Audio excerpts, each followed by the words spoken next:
الصادقین. اللہ تعالیٰ فرماتا ہے ایمان والو اتقوا اللہ، مجھ سے ڈرو، وکونوا مع الصادقین، سچوں کی سنگت اختیار کرو. کیا فرمایا؟ سچوں کی سنگت اختیار کرو. اب یہاں پہ جو خطاب فرمایا وہ ایمان والوں کو فرمایا. کن کو بولو؟ ایمان والوں. اب حضرات گرامی جو خوش نصیب 5 ٹائم نماز پڑھتے ہیں وہ ہر نماز میں، کیونکہ سرکار نے فرمایا 2 چیزیں افضل ہیں، ایک سورہ فاتحہ افضل ہے دعا میں، اور دوسرا افضل الذکر شریف جو ہے وہ کلمہ طیبہ کا ذکر افضل ہے. اب جو بندہ تو نماز پڑھتا ہے نا، وہ نماز میں ایک دعا مانگتا ہے اہدنا الصراط المستقیم، یا اللہ میں سیدھی راہ پر چلا. مولا کریم کن لوگوں کی راہ پر؟ اہدنا الصراط المستقیم، یا اللہ ہمیں سیدھی راہ پر چلا. آگے ساتھ اسی سورہ مبارکہ کے اندر آپ نے فرما دیا کہ ان لوگوں کی راہ پہ چلنا جو انعام یافتہ ہے، صراط الذین انعمت علیہم، جو انعام یافتہ ہیں ان کی راہ پہ چلنا. تو حضرات گرامی یہاں پہ جو فرمایا یا الذین آمنوا اتقوا اللہ وکونوا مع الصادقین، یہاں پہ یہ نہیں فرمایا یا الناس، سب کو نہیں فرمایا. یہاں پہ خطاب ایمان والوں کو ہے، اللہ ایمان والوں سے مخاطب ہے. اب لفظ آمنو میں 4 حروف ہیں. پہلا ہے الف، دوسرا ہے میم، تیسرا ہے نون، چوتھا ہے واو. اب سنی تجھے عقیدہ مبارک ہو، تجھے ایمان مبارک ہو، کیونکہ تیرے عقیدہ جو ہے اس عقیدے کے مطابق اللہ نے فرمایا لفظ آمنو کو تجھے مخاطب فرمایا. اب الف سے اللہ، میم سے محمد صلی اللہ علیہ وسلم کی ذات گرامی ہے، نون سے سارے نبی، واو سے ولی. اللہ جڑا جڑا اللہ کی مننا ہو چینم اچا مننا لکھو. الف نال کے بننا اللہ، میم نال نون نال نبی، واو نال ولی. اللہ کی مننے والے سارے بیٹھے ہو نا، ہاتھ پر کری تا انشاءاللہ. پھر کراسم ہے، میری عادت نہیں مولویاں علی، ہم درویش لوگ ہیں. ہمارا یہ صاحب نہیں کہ باں اوپر کری چاہو سبحان اللہ تا گڑی چلسی نہیں. ہماری گڑی بغداد سے چلتی ہے، بغداد والا چلاتا ہے. سبحان اللہ.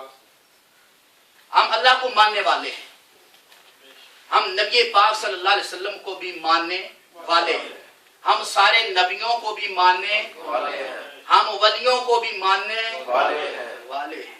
لفظ ہے آمنو یا الذین آمنو.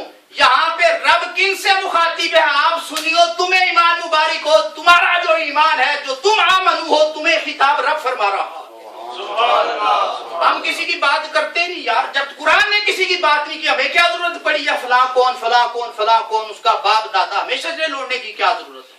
ہم نے وہ دیکھنا ہے رب خطاب فرما رہا ہے کن سے؟ ایمان والوں سے. بولو بولو کن سے؟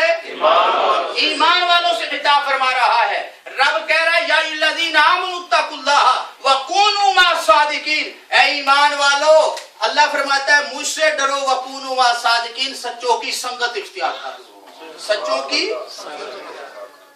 ان کے دامن سے وابستہ ہو جاؤ.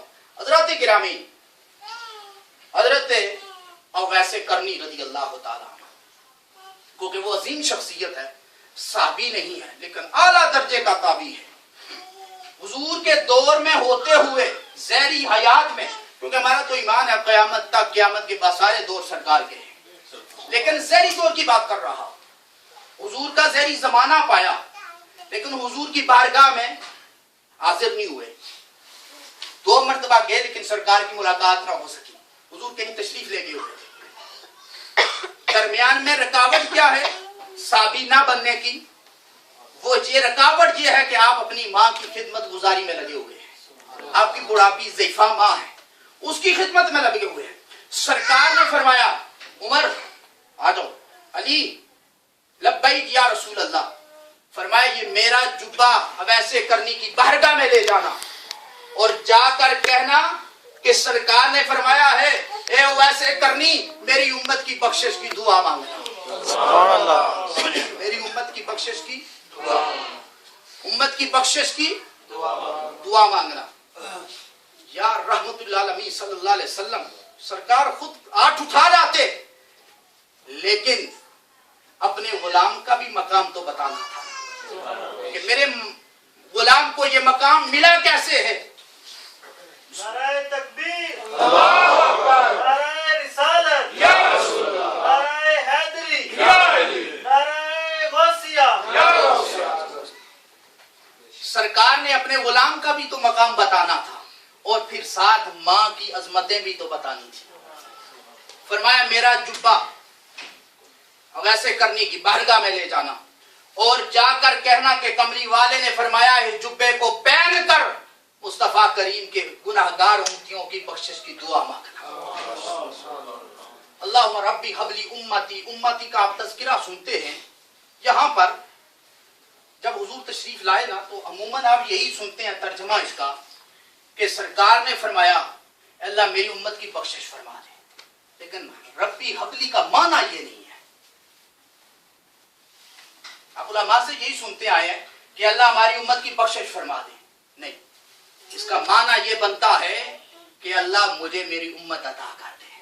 ربی حبلی میری امت، یہاں مغفرت کا ذکر نہیں، لیکن سرکار نے امت مانگی، اس کی سرکار نے مانگی تو حضور کو رب نے وہی امت عطا فرمانی ہے نا جو بخشی ہوئی ہے.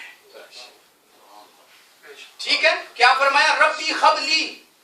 آئے زمین پہ سر رکھا تو فرمایا اے اللہ میری امت مجھے عطا فرما دے، میری امت مجھے عطا فرما دے. اس کا معنی یہ ہے ربی حبلی امتی کا، اللہ امت مجھے عطا فرما دے.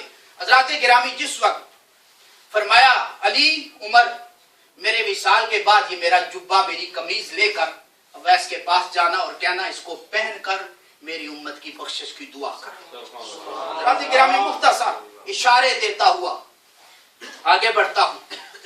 جس وقت یہ حضرات کرن شہر پہنچے کیونکہ سرکار نے ان کی ساری نشانیاں بتائی کہ فلاں نشان ہوگا، ایسا ہوگا، ایسی شخصیت سارا. جب یہ حضرات امیر المومنین مراد رسول فاروق اعظم مولا کائنات علی کرم اللہ وجہ کریم جیسی شخصیت یہ دونوں حضرات پہنچے، کرن بھائی نے پوچھا ہم سیدنا اویس کرنی سے ملنے آئے ہیں. لوگوں نے کہا ہم تو کسی اویس کرنی کو نہیں جانتے. انہوں نے کہا ہمیں سرکار نے یہ نشانیاں انہوں نے کہا ہاں ایک دیوانہ مجنون مستانہ سا ہے، وہ جنگل میں رہتا ہے، ہمارے ریوڑ چراتا ہے، ہو سکتا ہے دیکھو وہی ویسے کرنی ہو. ہم نہیں جانتے، ہم ویسو نامی کو تو جانتے ہیں لیکن کسی ویسے کرنی کو نہیں جانتے. ارے جس کو کوئی نہیں جانتا ہے اسی کو تو مصطفیٰ کریم جانتے ہیں، میرے آقا تو اسی کو جانتے ہیں.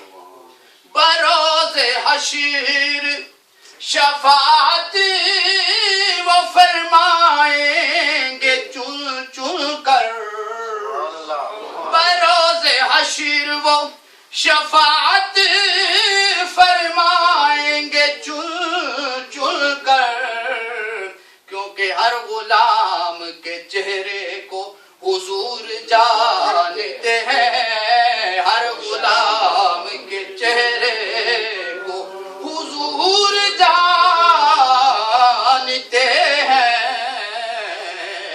میرے اور آپ کے آقا کریم صلی اللہ علیہ وسلم نے دونوں حضرات یہ صحابہ اکرام خلفائے راشدین میں سے ہیں اور مراد رسول ہیں. 1,24,000 کم و پیش میرے آقا کے صحابہ ہیں، سارے مرید ہیں، لیکن سرکار نے فرمایا عمر میری مراد ہے، عمر میری مراد ہے. حضرات گرامی یہ حضرات پہنچے، جب حضرت اویس کرنی کے پاس پہنچے وہ نشانیاں دیکھی، آپ نے پہچان لیا.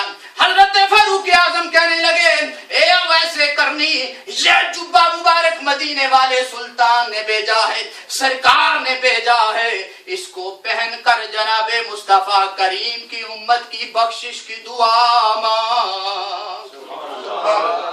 حضرات گرامی یہاں پہ ایک محبت بری بات بھی عرض کرتا چلوں. آپ نے نا اسی